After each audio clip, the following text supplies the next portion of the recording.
अपराधी की पत्नी जो है वो प्रार्थी के साथ एक ही स्कूल में काम किया करती थी। गाड़ियों के साथ साथ टीचर के पूरे परिवार को जलाने का प्रयास किया। कार और स्कूटी कुल 3 वाहनों को आरोपी गणों के द्वारा आग लगाकर नष्ट कर दिया। खिड़की को तोड़कर पूरे परिवार को बाहर निकाला जाता है, बचाया जाता है। 2 आरोपियों को हिरासत में लिया, जिसमें इन दोनों के बीच में बहुत लंबे समय से विवाद चलता आ रहा था। एक दिन पहले ही बिना बताए छुट्टी लिया गया था, स्कूल से चले गई थी। और इसमें कुल 2 आरोपियों को राजेश मरकाम और टोमेश पाटिल को गिरफ्तार किया। टीचर के घर में आग लगाया गया, उसके घर के कुंडी को बाहर से बंद कर दिया गया और गाड़ियों के साथ साथ टीचर के पूरे परिवार को जलाने का प्रयास किया गया। ये कहानी है नंदिनी थाना क्षेत्र अंतर्गत नंदिनी टाउनशिप की 200 यूनिट क्वार्टर्स की, जहां पर एक टीचर अपने पूरे परिवार के साथ रहा करता है और उसके घर में पहले कोई शख्स आते हैं, बाहर से कुंडी लगाते हैं और बाहर से घर के बाहर रखी हुई 3 गाड़ियों को आग के हवाले कर देते हैं।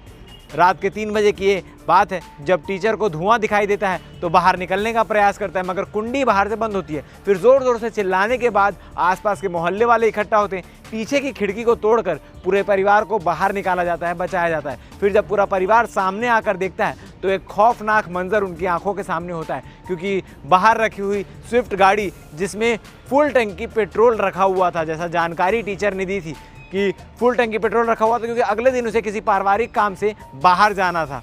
इसके साथ ही एक बैटरी वाली स्कूटी और एक बाइक, इन 3 गाड़ियों को आग के हवाले कर दिया गया था। अब किस तरल पदार्थ से, किस ज्वलनशील पदार्थ से आग के हवाले किया गया था, इसकी जानकारी अभी तक नहीं हो पाई, क्योंकि एफएसएल की टीम ने सैंपल कलेक्ट किया है और उसकी जांच चल रही है। जांच में क्या कुछ चीज़ें निकल कर आती है ये देखने वाली बात है। लेकिन यानी रात को हुए इस कांड का खुलासा हो चुका है। पुलिस ने 1 महीने के पहले 2 आरोपियों को हिरासत में लिया है, जिसमें राजेश मरकाम 51 वर्षीय और दूसरा उसका एक साथी 20 वर्षीय मौजूद था। ये दोनों ने मिलकर इस वारदात को अंजाम दिया था, ऐसा इन दोनों ने कबूल भी किया है। पुलिस ने ई साक्ष्य के माध्यम से तमाम सबूत भी इकट्ठा कर लिए हैं। आपको बता दें कि जो जानकारी निकल कर सामने आ रही है, राजेश मरकाम और जो टीचर है रामेश्वर विश्वकर्मा, इन दोनों के बीच में बहुत लंबे समय से विवाद चलता आ रहा था और लगातार बीच बीच में विवाद होता था। जिस विवाद के चलते राजेश है उसने विश्वकर्मा परिवार के घर में आग लगाने की आग लगाने की हिम्मत की। आपको बता दें कि जैसी जानकारी निकल कर सामने आ रही है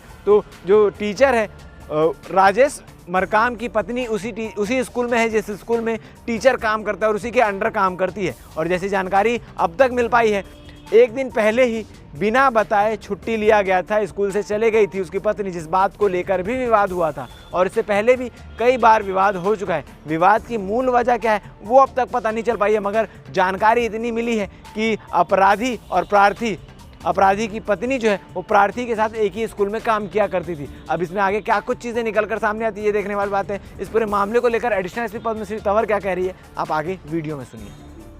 थाना नंदिनी नगर में प्रार्थी रामेश्वर प्रसाद विश्वकर्मा के द्वारा एक रिपोर्ट दर्ज कराई गई थी कि 26-27 जून की दरमियानी रात को प्रार्थी अपने परिवार के साथ घर पे सो रहा था। तभी उसे लगभग 3 बजे के आसपास धुआं जैसा महसूस हुआ। जब वह दरवाज़ा खोलने की कोशिश किया तो उसके घर का दरवाज़ा नहीं खुला। तब पड़ोसियों को फ़ोन किया उसने। अब पड़ोसियों ने खिड़की तोड़ करके परिवार को निकाला और जब प्रार्थी ने आकर बाहर देखा तो उसके आंगन में रखे हुए कार और स्कूटी कुल 3 वाहनों को आरोपी गणों के द्वारा आग लगाकर नष्ट कर दिया गया था और प्रार्थी के पूरे परिवार को जलाने की कोशिश की गई थी। इसमें थाना नंदिनी नगर में प्रकरण दर्ज कर इसमें अज्ञात आरोपियों की पतासाजी की जा रही थी और इसमें कुल 2 आरोपियों को राजेश मरकाम और टोमेश पाटिल को गिरफ्तार किया गया है।